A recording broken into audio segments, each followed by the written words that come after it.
Como a gente já noticiou aqui na Univesp TV, o Ministério da Educação e Instituto Nacional de Pesquisas Educacionais, Anísio Teixeira, o INEP, divulgaram o resultado do Índice de Desenvolvimento da Educação Básica, o IDEB, referente ao ano de 2009. A gente vai aqui conversar para entender melhor o índice, né, os resultados, e chamamos aqui hoje o Ocimar Munhoz, que é professor da Faculdade de Educação da USP e também pesquisador na área de avaliação educacional. Obrigado por ter vindo aqui. Eu agradeço a oportunidade. Bom, Ocimar, primeiro a gente queria falar sobre esse resultado do IDEB, que aparentemente, assim, num gráfico, dá para você mostrar aqui para a gente, Tony? Parece um resultado muito bonito, né? Por aqui, os anos iniciais, pulando de 3,8 em 2005, 4,2 em 2007 para 4,6 em 2009. Nos anos finais, a mesma coisa, 3,5, 3,8, 4,0. Não é tão significativo, mas é um aumento, né? E aqui no ensino médio também. Houve um aumento também, é abaixo de 4 ainda, o resultado é bem pior que os anteriores, mas parece que houve uma evolução. A gente olhando assim esses números, aparentemente houve uma evolução. Aparentemente não, houve uma evolução. Eu queria entender isso aí. Tá, e você, como você gosta de se debruçar nesses números aí, eu queria que a gente explicasse para a gente, houve realmente essa evolução? É bom esse resultado? Nós estamos evoluindo, a educação do Brasil está evoluindo, a gente pode dizer isso? É possível dizer que a educação brasileira está evoluindo, embora em ritmos diferenciados, e aqui eu estou falando dos anos iniciais, dos anos finais do ensino fundamental e depois com relação ao ensino médio. O índice ele precisa ser tomado com uma certa parcimônia, porque, na verdade, ele reflete outras medidas, né? Ele é um índice sintético. No caso, o desempenho... Três medidas, né? O desempenho, por sua vez, vem de língua portuguesa e matemática, que são medidos, esse desempenho, em provas padronizadas, a chamada Prova Brasil. O SAEB, Prova Brasil. Isso, que é um componente do SAEB. No caso do ensino médio, não é a Prova Brasil, é o ANEB, que é feito por amostragem, e o mesmo acontecendo para o conjunto das escolas privadas do Brasil. Bom, mas vamos tomar o índice. Então, o que nós verificamos? Que no caso do ensino... Bom, deixa eu só colocar um outro ingrediente, que são as duas notas, as duas notas de português e matemática. Que são padronizadas numa escala de 0 a 10. Tá, e mais o resultado de aprovação ou reprovação que ocorre nas escolas, é isso? Então, você mistura esses três números. Então, o IDEB, o que ele procura contemplar? 2 elementos importantes. De um lado, o desempenho dos alunos, ou seja, apesar das limitações dessas medidas, evidentemente, mas elas indicam algo substancial, ou seja, o que os alunos estão aprendendo em língua portuguesa e matemática. Tá. Então, você tenta verificar o que está acontecendo nesse domínio, com uma vantagem. O Brasil usa uma escala desde 1995 e, portanto, eu posso, desde 1995, fazer uma comparação. Está subindo, descendo, quanto ao desempenho, vendo, inclusive, cada componente isoladamente. No caso do IDEB, eles são padronizados para serem comparados. Para se transformar num índice. Exatamente. De outro lado, nós temos o problema do fluxo ou do rendimento. A escola brasileira ela é uma das escolas que mais reprova no mundo. A escola brasileira tem uma dificuldade em fixar os seus alunos, daí os índices de reprovação e de abandono da escola brasileira. Então, o IDEB ele tenta captar como as escolas estão, né, digamos assim, de um lado, segurando os seus alunos para que eles não se evadam, e fixando esses alunos que eles sejam aprovados. Mas como ele combina... Com índices cada vez melhores. Exatamente. Então, se de um lado está medindo o desempenho dos alunos, mas não basta que esse desempenho seja para poucos. Sim. No outro extremo, não basta que os alunos fiquem na escola, eles precisam ficar aprendendo.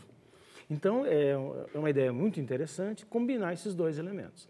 Então, a médio e longo prazo, quem ganha com o IDEB? As escolas, os municípios e o país, fazendo com que ninguém abandone a escola, que ninguém seja reprovado, mas tenha índices crescentes de aproveitamento nessas provas, sempre partindo de uma premissa que eu tenho de que essas provas elas permitem, né, que nós tenhamos um olhar interessante, né, e profícuo sobre o desempenho dos alunos, indicando coisas importantes. Evidentemente que língua portuguesa e matemática não concentra o currículo da escola, é evidente, mas não são coisas desprezíveis. Ao contrário, são coisas muito importantes. Inclusive, quem tem acesso a essas provas, às suas matrizes, vai verificar que aquilo não é língua portuguesa a disciplina.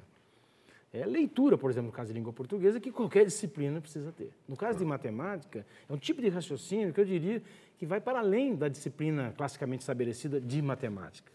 Portanto, são indicadores muito importantes.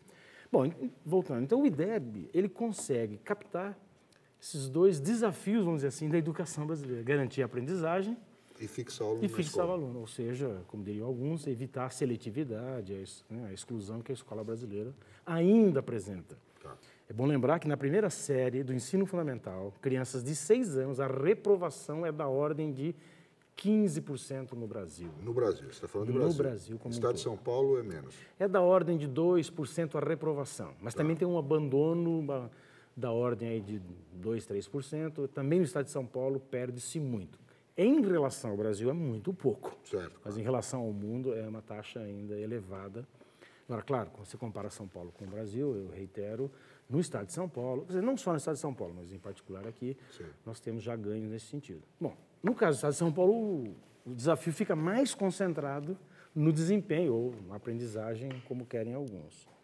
Quer dizer, quanto menor for a reprovação, mais nota mesmo de aproveitamento a gente vai ter. Não, espera-se. Espera-se, né? Não. Se você diminui Se a for igual a reprovação um, e a evasão, você aumenta o IDEB. Certo. Agora, esse aumento ele tem um limite. Que o limite é quando todos são aprovados. Tá. Depois tem o outro componente do IDEB, que é a nota. Então, os alunos precisam ficar na escola e aprender. Por isso que algumas experiências, a gente vai ter que estudar isso com um pouco mais de calma, mas, inclusive, por conta de uma outra pesquisa na qual eu participo, como coordenador, inclusive, nós estamos estudando alguns municípios, né, já de algum tempo, para ver o impacto do IDEB nas políticas municipais. Então, em geral, os ganhos são devidos mais a municípios e escolas que têm conseguido focar na aprendizagem dos alunos, né? Então, isso é um dado importante, ou seja, as escolas e municípios que conseguem se organizar em torno da aprendizagem dos alunos tendem a ter um ganho no IDEB. Sempre afastando a hipótese de fraude, que se existe que alguém prove, né? Tomando os indicadores como fidedignos. Então, acho que o IDEB, desse ponto de vista, ele é um indicador importante. Acho que ele veio para ficar. Foi uma ideia interessante do Ministério da Educação. Evidentemente que ele não dá conta de tudo, mas ele concentra 2 aspectos decisivos da educação brasileira. Então vamos pegar esses números que você separou para a gente entender um pouquinho melhor e ver. Bom, vamos começar por um tipo de análise. Quando nós analisamos, por exemplo, as 4ª séries, nós verificamos Então, eu fiz uma comparação aqui entre escolas privadas, lembrando que as escolas privadas atendem apenas no Brasil 11% dos alunos. Isso é fundamental, né, gente? Não pode se comparar a escola pública com a escola privada como se fossem coisas da mesma magnitude. Não são. Bom, Então, 90%, 88% das escolas são públicas. e há um outro dado, que é o seguinte. Entre os vários fatores que explicam ou que favorecem a aprendizagem escolar, o de maior peso é o nível socioeconômico do aluno. Tá.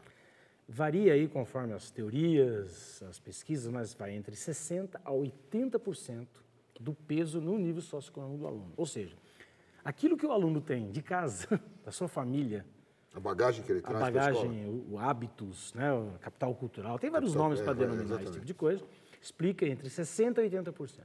O que sobra para a escola não é pouco, embora aparentemente seja. Que é a metade, quase. Agora, veja você, no caso da escola privada, então, nós temos só 11%, já é uma minoria, e uma minoria que, em geral, está nos estratos de nível socioeconômico mais elevados. Bom, então, o que nós temos? As escolas privadas com um desempenho maior que as escolas públicas, porque no Brasil, quando a gente pega uma série histórica de 1995, como mencionei, até 2009, as escolas públicas, estaduais ou municipais têm trajetórias muito assemelhadas.